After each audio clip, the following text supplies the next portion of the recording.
సరే ప్రాబ్లమ్స్ ఉంటాయి. మన ఇట్లాంటి పెద్ద దేశంలో 140 కోట్ల మంది ఉన్నాం.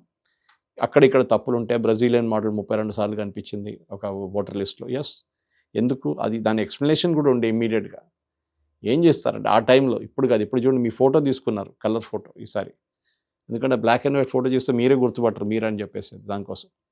సో ఆ టైంలో ఫోటోలు దొరకకపోతే వీళ్ళేం చేస్తారంటే ఈ బూత్ లెవెల్ ఏజెంట్స్ ఏం చేస్తారు, బూత్ లెవెల్ ఆఫీసర్స్ వాళ్ళు టార్గెట్ ఫినిష్ చేయాలని చెప్పి ఎవరిదో ఫోటో తీసేసేస్తారు వాళ్ళు. లేకుంటే పైనుంచి ఎవరో ఫైరింగ్ ఇస్తాడు, ఏంట్రా నీ పని ఇంకా కాలేదా అని చెప్పేసి వాడు ఎవడు ఫోటో దొరికితే ఆ ఫోటో తీసేసేస్తాడు. ఇది జరుగుతుండేమో, ఇప్పుడు అట్లా కాదు చూడండి, ఇప్పుడు స్ట్రిక్ట్ అయిపోయింది. ఎస్ఐఆర్లో ప్రాసెస్ ఇదంతా రివిజన్లో నడుస్తుండే. మీ ఇంటికి వస్తారు ఎలక్షన్ కన్నా ఒక 2 నెలల ముందు వచ్చి అడుగుతారు, అందరు ఉన్నారా మా ఇంట్లో అన్నారు, ఓకే టిక్ టిక్ టిక్, ఉన్నారో లేదో కూడా తెలియదు. లేనిపోయిన డూప్లికేట్ అందరూ పోతారు. ఒక్కొక్క అడ్రస్లో ఓల్డ్ సిటీలో మీకు తెలుసు 400 మంది ఉంటారట. అదే రాహుల్ గాంధీ క్రిటిసైజ్ చేశాడు ఎక్కడో రాజస్థాన్లో లేకుంటే మధ్యప్రదేశ్లో ఆర్ మహారాష్ట్ర, దట్ ఒక ఇంట్లో 400 మంది ఉన్నారని చెప్పి. తర్వాత హర్యానా, ఇట్ వాజ్ హర్యానా. అది ఎందుకు జరిగిందంటే ఇప్పుడు పాత సిస్టంలో ఎట్లయిపోయింది, 2 ఏకర్ల ల్యాండ్ ఒక ఫ్యామిలీ దగ్గర ఉంది, జాయింట్ ఫ్యామిలీ. ఆ ఫ్యామిలీలోనే ఒక 40 ఫ్యామిలీస్ ఉన్నారు. ఈ 2 ఏకర్లు వీళ్ళు పెద్దోళ్ళు కూర్చొని ఓకే మనం డివైడ్ చేసేస్తాం అందరికీ అని చెప్పి డివైడ్ చేసుకుంటారు. కానీ మీ మున్సిపల్ నెంబర్ ఒకటే ఉండిపోతుంది, ఒరిజినల్ ల్యాండ్ నెంబర్ ఒకటే ఉంటుంది. మీరు తర్వాత అలాట్ చేస్తే అది కూడా చేయరు యూజువల్లీ, ఇండివిజువల్ నెంబర్స్ ఇవ్వడం అనేది. సో మీరు రిజిస్టర్ చేసినప్పుడు ఏమవుతుంది, అదే అడ్రస్లో 1-10-92/6 400 ఇల్లు ఉన్నాయి, 400 ఓట్లు ఉన్నాయి. దానికి కారణం ఇది, మన municipal numbers are not correct. ఒకటి దాన్ని మార్చాలి కింద, కానీ ఈసారి కరెక్ట్గా చేశారు. అది దానికోసం ఈసారి చూడండి ఇప్పుడు ప్రాజనీ మ్యాపింగ్ చేశారు. కొంతమందికి అనామలీస్ వచ్చింది. అనామలీస్ అంటే తప్పులు, మీ ఓటు లేదని కాదు, మీ ఓటు ఉంది, అనామలీస్ ఉంది. ఏంటి అది, నాన్నగారికి కొడుకుకి 10 సంవత్సరాల డిఫరెన్స్ ఉంది. అంటే నాన్నగారు 10 సంవత్సరాల నుండి కొడుకు పుట్టాడంటారు. Okay, that is not possible biologically. Next ఒక పిల్ల నెక్స్ట్ అంటే ఒక బాబు పుట్టాడు, 3 నెలల్లో ఇంకా పాప పుట్టిందంట, that is also not possible.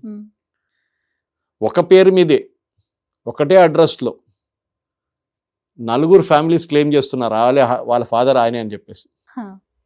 అది ఎట్లా జరుగుతుంది? Possibly that can be explain. Muslims అంటారు మేము 4 పెళ్లి చేసుకోవచ్చు, దానికోసం జరిగింది కాదు. ఇట్లాంటి చాలా మటుకు ఫ్రాడ్ జరుగుతుండే ముందు. ఇప్పుడు ఆ ఫ్రాడ్ అంతా క్లీనప్ అయిపోయింది. You should appreciate election commission and say good job done. నేను చెప్తాను ఇప్పుడు కూడా.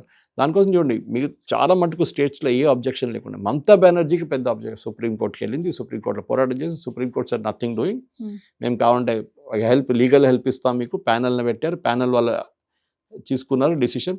దాని తర్వాత అపీల్ పెట్టారు, అపీల్ అప్పుడు కూడా కోర్ట్స్లో నడుస్తుంది. జడ్జెస్ ఉన్నారు, జడ్జెస్ అపీల్ ఏం చేస్తారు, స్టడీ చేస్తున్నారు వాళ్ళు. దాని తర్వాత నిర్ణయం తీసుకుంటారు. కానీ చాలా మటుకు 1 కోటి మంది పోయారు లిస్ట్ నుంచి, అంతే. మన దగ్గర ఎట్లా 74 లక్షల మంది పోయారు ఫస్ట్ లిస్ట్లో, మొత్తం పోయింది, వాళ్ళు ఇంకా రావడానికి ఛాన్సే లేదు. నెక్స్ట్ లిస్ట్లో అనామలీస్ వచ్చింది, అంటే తప్పులు, ఇట్లాంటి ఏం చెప్పిన తప్పులు వచ్చింది. సో ఇంకోటి అంటే ప్రాజనీ మ్యాపింగ్ కరెక్ట్గా చేయలేదు. అంటే మీ నాన్నగారు మీరు నడిమిట్లో ఉన్న పేరు, మీరు పెట్టిన మీ పేరు పక్కన మీ నాన్నగారి పేరు ఇంకేదో పేరు ఉంది 2002 ఓటింగ్లో. సో మీరు ప్రూవ్ చేస్తుంది ఏంటంటే యు ఆర్ ప్రూవింగ్ దట్ నేను మా నాన్నగారు రిలేషన్షిప్ ఉంది అని ప్రూవ్ చేస్తున్నాను అనమాట. నేను నా అమ్మగారు రిలేషన్షిప్ ఉంది, మేము ఆయన కొడుకు, ఇది మా అమ్మగారు అంటే ప్రూవ్ చేసేది ఎట్లా, వాళ్ళ ప్రాజనీ మ్యాపింగ్ చేస్తున్నారు. వాళ్ళు 2002లో ఓటేశారు, వాళ్ళ ఎపిక్ కార్డ్ నెంబర్ ఇది, వాళ్ళ సీరియల్ నెంబర్ ఇది, పార్ట్ నెంబర్ ఇది, కాన్స్టిట్యున్సీ నెంబర్ ఇది, అంతా డీటెయిల్స్ వేసి బూత్ నెంబర్తో సహా మనం వేస్తున్నాం.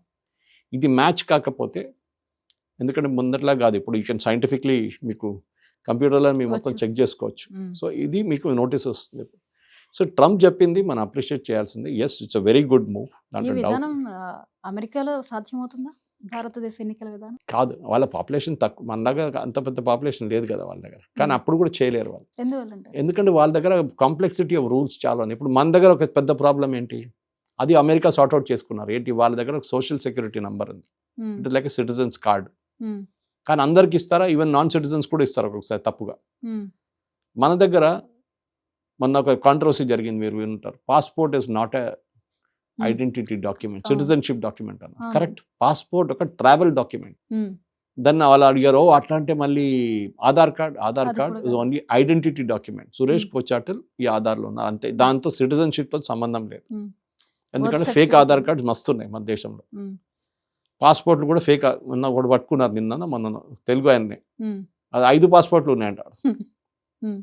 దాని 3 పాస్పోర్ట్లు వీసా కూడా తీసుకున్నాడంట యుఎస్కి. ఆలోచించాడు యుఎస్ కన్సులేట్ ఏం చేస్తున్నారు.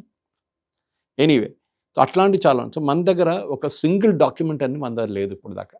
అది అస్సాంలో ఒకటే ఇంప్లిమెంట్ చేశారు. That is called national register of citizens. ఒక రిజిస్టర్ ఉండాలి. మీరు ఈ దేశంలో పుట్టారు, ఓకే, అప్పుడు మీరు సిటిజన్. ఈ దేశంలో వచ్చి మీరు సిటిజన్షిప్ తీసుకున్నారు, అప్పుడు మీరు సిటిజన్, గవర్నమెంట్ అప్రూవ్ చేసిన తర్వాత. మీ అమ్మగారు నాన్నగారు ఇండియన్, అప్పుడు మీరు సిటిజన్. ఇట్లాంటి రిజిస్టర్లు ఎంటర్ చేసుకుంటూ వెళ్ళాలి ప్రతి స్టేట్కి. It's called national register of citizen. అస్సాంలో ఎందుకు చేశారు? అస్సాంలో మీకు గుర్తుంటుంది ప్రఫుల్ల కుమార్ మహంతా అండ్ రాజీవ్ గాంధీ నడిమిట్లు నడిచిన చర్చల తర్వాత అక్కడ పెద్దగా అజిటేషన్ నడిచింది రాజీవ్ గాంధీ గారి హయాంలో. అదెందుకు, బంగ్లాదేశ్ నుంచి వచ్చిన వాళ్ళు అందరూ అక్కడ అస్సాంలో వచ్చి సెటిల్ అయిపోయారు, మా కల్చర్ మార్చేస్తున్నారు, మా ఫుడ్ హ్యాబిట్స్ మార్చేస్తున్నారు, మా లాంగ్వేజ్ని మార్చేస్తున్నారు, పెద్ద అజిటేషన్ జరిగింది, చాలామంది చనిపోయారు దాంట్లో. దాని తర్వాత వీళ్ళిద్దరు కలిసి ఒప్పందం పెట్టారు that we will do NRC in Assam. దాంతోనే ఎన్ఆర్సీ అస్సాంలో సుప్రీంకోర్టు సూపర్విజన్ చెప్పి చాలామంది దొరికారు దాంట్లో. ఇప్పుడు వాళ్ళు ఇప్పుడు కూడా జైలు కాదు, డిటెన్షన్ సెంటర్లో ఉన్నారు. అంటే వాళ్ళు బంగ్లాదేశ్ వాళ్ళు మోస్ట్లీ, అప్పుడు రోహింగ్యా ప్రాబ్లం లేకుండే. కానీ మీరు ఎట్లా పంపిస్తారు? బంగ్లాదేశ్ వాళ్ళు తీసుకుంటలేరు. మా ప్రజలే కాదు వీళ్ళంటారు మేము అక్కడి నుంచో అడ్రస్ ఇస్తున్నారు, అన్ని మేము తీసుకోం వాళ్ళు. ఇది ఒక ప్రాబ్లం అనమాట. అది అస్సాంలో జరిగింది. అట్లానే ఎన్ఆర్సీ ప్రతి దేశంలో ప్రతి స్టేట్లో జరగాలి. అప్పుడు మనకు ఒక అడ్వాంటేజ్ ఉంటుంది. ఏంటి? We will know for sure that ఈ వీళ్ళు సిటిజన్. ఇప్పుడు మనకు ఆధార్ వచ్చేదాకా మనకు ఒక ఐడెంటిటీ డాక్యుమెంట్ కూడా లేకుండే. ఓకే, ఏదైనా ఇప్పుడు మీరు ఎయిర్పోర్ట్కి వెళ్ళినప్పుడు ఏం చూపిస్తారు ఆ టైం? నాకు కూడా గుర్తులేదు ఇప్పుడు ఏమి ఇచ్చారు ఆ టైంలో ఆధార్ కన్నా ముందు అనేది. Maybe it was driving licence, I don't know. ఏదైనా ఒక ఐడి చూపించాలి కదా ఎయిర్పోర్ట్లో. ఇప్పుడు ఏంటి, అందరూ ఆధార్ వాడతారు. ఆధార్కి బయోమెట్రిక్ ఉంది, ఐరిస్ స్కాన్ ఉంది, 5 ఫింగర్స్ ఉంది, 10 ఫింగర్స్ ఉంది మొత్తం. ఇదన్నీ ఉన్నప్పుడు కూడా Aadhaar is not a citizenship document. అది సుప్రీంకోర్టులో ఒక పాత కేసు ఉంది, దాంతో లింక్ ఉందన్నమాట దానికి. ఓకే, ఇప్పుడు మనం రేషన్ కార్డు కాదు, ఎందుకంటే ration card is a benefit document. అంటే మీకు ఏదైనా స్టేట్ గవర్నమెంట్ ఏమైనా బియ్యం లేకుంటే గోధుమలు ఇస్తే దానికోసం it is not a citizen. So ఇట్లాంటి చాలా 12 డాక్యుమెంట్స్ సుప్రీంకోర్టు దాంట్లో పరిగణలోకి వచ్చింది ఇప్పుడు ఈ ఎస్ఐఆర్ ప్రాసెస్లో. దాంట్లో ఒక డాక్యుమెంట్ మీరు 10th class certificate చూపించచ్చు.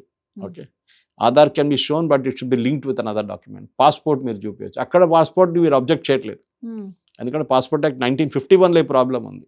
That it is a travel document. Anyway, Trump ఇప్పుడు చెప్పిన తర్వాత నేను అనుకుంటున్న భారతదేశంలో ఉన్న ప్రజలు మనకు కూడా ఒక సర్టిఫికేట్ లాగా, అంటే మనం ఎంత క్రిటిసైజ్ చేసినా కానీ అది హిందీలో అంటారు, ఉర్దూలో అంటారు, గర్కి ముర్గి దాల్ బరాబర్ అని. అది అలాగా మన ఇంట్లో మనం ఇక్కడ ఎంత మంచి పని చేసినా కానీ బయట వాళ్ళు చూసి అరే వాడు ఇంత మంచి పని చేస్తున్నాడు అంటారు. మన దగ్గర నేషనల్ అవార్డు ఇస్తే నేషనల్ అవార్డు సరిపోతుంది, నాకు ఆస్కర్ కావాలి నాకు. అప్పుడు ఎందుకంటే వైట్ స్కిన్ వాడు ఇస్తాడు. సో ఇది ఎవరైనా ప్రేస్ చేస్తున్నాడు, మీ సిస్టమ్ బాగుంది, సిస్టమ్ బాగా నడుస్తుంది, ఇంత పెద్ద దేశంలో మీరు నడిపిస్తున్నారు, బహుశా 1% ఏదైనా ప్రాబ్లం ఉండొచ్చు, 99% నడుస్తుంది కదా స్మూత్గా. మీరు ఎంత బాగా ఎలక్షన్ మిషనరీని మేనేజ్ చేస్తున్నారు, ఒకటే రోజులో రిజల్ట్ డిక్లేర్ చేస్తున్నారు 543 కాన్స్టిట్యున్సీలకి. మెచ్చుకోవాలి మిమ్మల్ని. అంటే you should say thank you and you should be proud of it. And Trump దగ్గర అడగాలి, బాబు నీకు కావాలని చెప్పి నేను పంపిస్తాను. అది కూడా మాకు అవుట్సోర్స్ చేసేసిండి. అట్లనే మాకు అన్ని అవుట్సోర్స్ చేసేసారు. హైదరాబాద్లో, బెంగళూరులో, గుర్గాంలో అన్ని కంపెనీస్కి అవుట్సోర్స్ చేస్తారు కదా ఇండియాకి సాఫ్ట్వేర్ పని అంతా. ఇది కూడా మాకు అప్పగించేసి మేము మంచిగా చేసి మీకు ఇచ్చేస్తాం, ఇంత పడుతుంది, this will be the cost అని చెప్పాలన్నమాట. Thank you so much sir విశ్లేషణ అందించేందుకు. ఇది ఇవాళ ప్రత్యేక విశ్లేషణ. Keep watching 99 TV.